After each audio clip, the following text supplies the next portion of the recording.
आमेरिकानिफ्राय फैदों आरोखि आंथ' इंलिस रायलायलाबायो नालाय बेयो आंखौहाय लेंहरबाय आरोखि बे इन्टारप्रेट खालामग्राया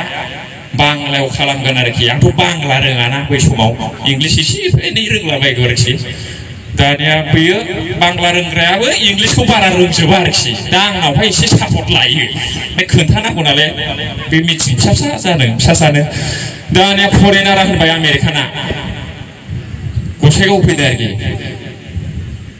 लेक्सार होबाय There is no peace in the town of Gossaigaon जाहैबाय आरोखि फरेनारा There is no peace in the town of Gossaigaon जाहैबाय होबाय बियो बांलानि ओइ गसागर जलेर नदीते एकटाव मास নাই जाहैबाय बे गसाइगावनि दैयाव मासेबो ना गैया जाहैबाय आरोखि ना दैयाव खिना थाया जायो माने फरेनारा होनदोंमोन There is no peace in the city of Gossaigaon होनदोंमोन नालाय माने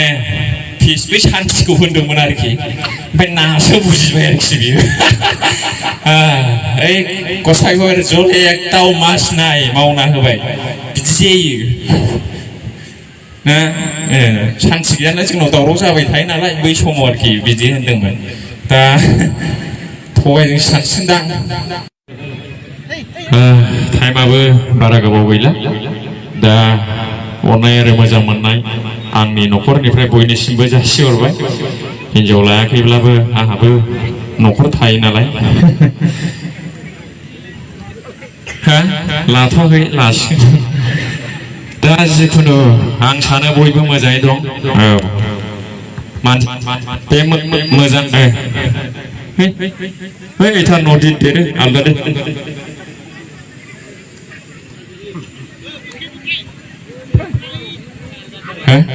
हेलो ओरैनो बारा जाखाया आंना हेलो दा जिखुनु जा गाव मिनि खुसि आरामै थानो लुबैब्ला मालायखौसो आरामै दोनग्रोनांगौ होमबासो इसोरा बोर होयो आरोखि नङाब्ला बोरा पस्टपन जायोनो मिथिबाय दा मालायनि फिसाफोरखौबो ओंखायनो मोजाङै अननो सोलोंनांगौ आरोखि गावनि फिसाखौल' खाव आयै आफा होना मोजां स्कुलाव फरायनानै मोजां सिमां नुबा जानो बिदियावनोथ' ड्राग्स फाग्ला जाजोब्बाय बिदि ओंखायनो न' खाथिनि मानसिफोरनि फिसाफोर बिसोरखौबो अननांगौ बेस्राफोर गावहा ओरै RCC आव थानोसै बिल्डिंआव थानोसै न' खाथियावनो फेना बेसेबा गोलाव ओरै गिसि बोरै नायनानै थानो हायोथाय जोबनायाव गावना फिसाया ओरै दुन्दाखाल साफा बिदि जायो मानसिफोरखौ हेफाजाब होनो रोङाब्ला अननो रोङाबा इसोरनिफ्राय बोरा पस्टपन जायो डिसमिस जायो ओंखायनो थाखा बसा धोन दौलत दं होननानै थैजासिम मोजां मोनजागोन बेखौ दासान सोरखौबा हेफाजाब होनो बावदोंब्ला नोङो फिसाया 18 बोसोर जाबानो बुजिसिगोन नैबाय बिनोसै 2.5 लाख मास्टारफोरना बेथनानो 5 लाखसिमल' लाजाखायो हरै लायोबाथाय जाय जाला औ दा नों 2.5 लाखनि लन लानानै KTM बायना होनांगौबाथाय सेरेट हिनजावाल' दख'ना गोदान बिग्रा जाबावदो मासाव खेबसे सेस बियो बिदि जायो बेवहाय गोसोआव लादे ओंखायनो मालायनि फिसाफोरखौबो मोजां अननांगौ नों मालायनि फिसाखौनो अननो रोंगौब्ला इसोरा नोंनि फिसाखौ अट'मेटिक मोजां खालामगोन आरोखि गाज्रि मोनबाय नामा सोरबा मोनाखैबा बिदिसो संसारा मालायखौ हेफाजाब खालामोब्ला गावखौनो पाप दंब्लाबो गोथार मोनफ्लांगोन नोङो होमब्ला सानदो मा बुस्थु बियो दा ओंखायनो ओरैबायदि जादों आरोखि बावाखै आं डिग्री जोबखांना मोनसे घटना जादों आरोखि सासेया सिलचर आसाम इउनिभारसिटियाव MA लाहैबाय आरोखि मास्टार डिग्री सासेया लायाखिसै बेस्रा लायाखिसै माने ओरैनो गभर्नमेन्ट जब नागिरसिगोन आरोखि जों साथामजों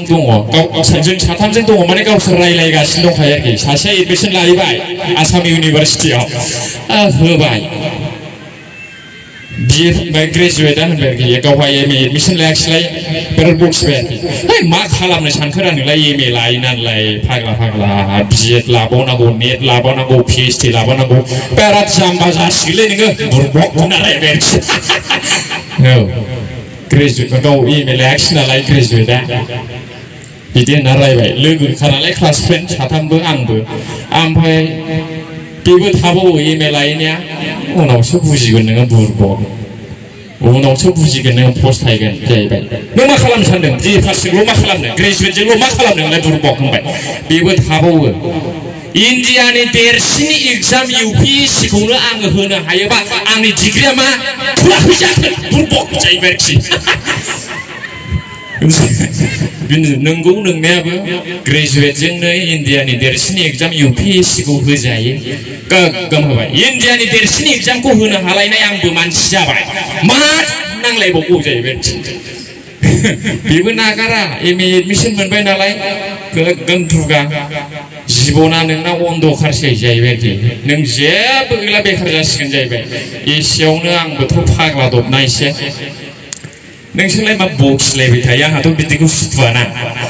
एखेबारे नांलाय खमलायबाथाय आङो सुखुवा आरोखि कलेज फरायबाबो अनेक सेंग्रा सिख्लाफ्रा हमजाबाय थायोमोन आं बुवाखै हंगार होजोबदां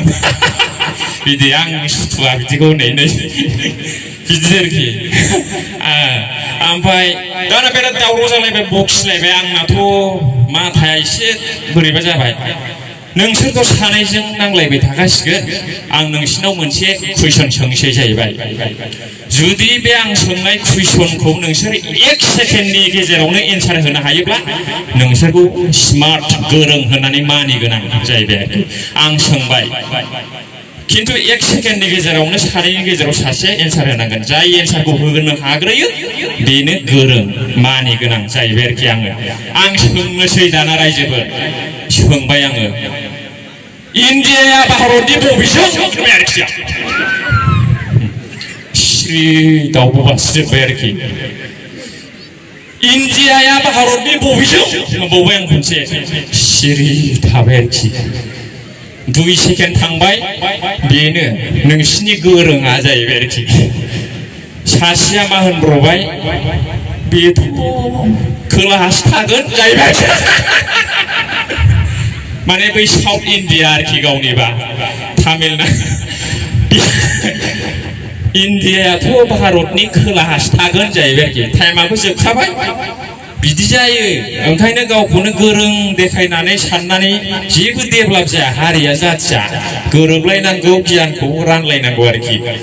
1 सेकेन्डआवनो होनो हायोबा गोरों आं सानगौमोन आरोखि दा नोंथांमोननिबा माबेजों दं इन्डियाया बबेजों दं भारतआ इन्डियाया भारतनि बबेजों नोंसिनि बायदिबा ना नोंसिनाबो खोलाहा बिदि जायो भारतआनो इन्डिया इन्डियानो भारत नङा औ बिदि आरोखि ओंखायनो सोरखौबा डाउन खालामनांगौ फरायनानै बा माबा मोनसे मावनानै बिदि खालामनाङा थुलुंगासो होलायनांगौ आरोखि बारा जाबायदां आंना